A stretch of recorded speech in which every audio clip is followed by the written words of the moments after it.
Hey Casey. So it's just easier for me to just talk it out rather than type this long message. I'm sorry, and I guess it's not easier. Well, it's easier, but not better because my mind and my mouth aren't very well connected today. So bear with me. So you're applying to CU. Good, I guess. Um, so let me start with uh, CCG um, or CCCG. C3G, that's what we used to call it, C3G. So that is non-existent, pretty much.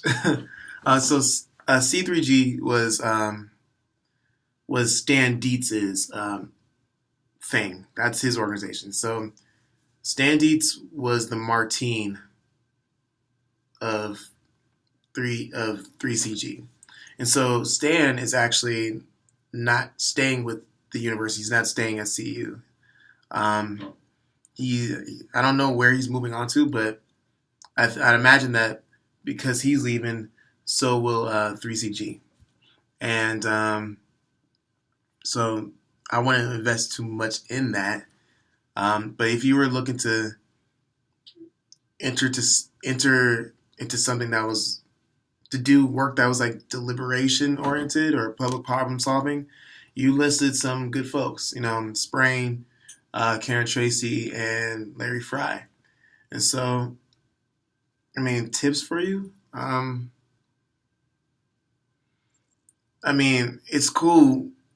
Um, One thing that's cool about CU or going to grad school at CU is that um, the common course that grad students teach across the nation in communication is public speaking. As you know, of being in being at CSU's comm department.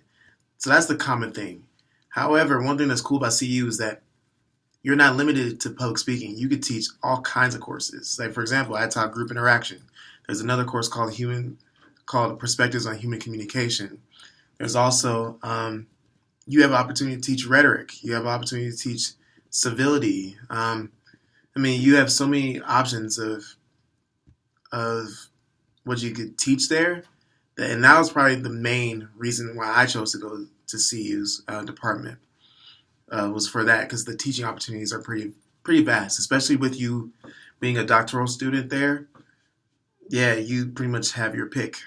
Very top down approach, pros and cons. But anyway, uh, um, some other things I guess you can mention are, um,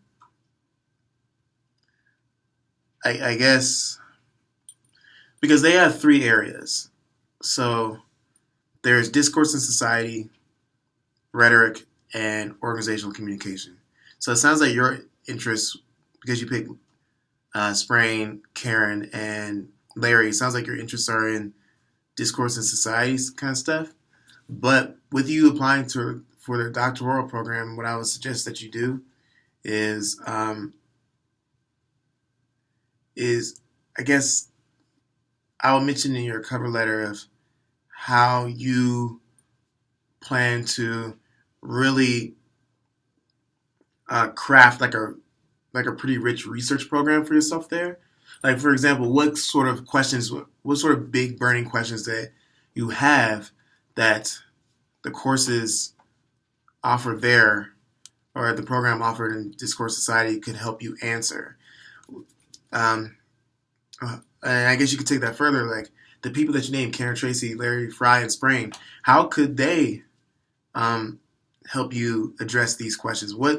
What's specific about each of their research programs that help you address the questions? Because these questions or this research program, as I'm calling it, yours, that will be the foundation and the format of the foundation of you as a potential scholar. And so they want to see what kind of scholar you're like that you would like to become, and approaching that question or approaching that could be through questions like those questions that you have. Okay, because one thing that's the pro and con, I guess, depends on what you want to do with your life about CU's programs, that they're going to train you to be like them, in which they're not going to train you to enter into into a professional track of like just getting a job. They're gonna train you to be a researcher at a R1 institution. That's what they're gonna train you to do. And so since that's their specialty, they want to know how it is that you would fit into that line, that lineage that they're trying to craft. So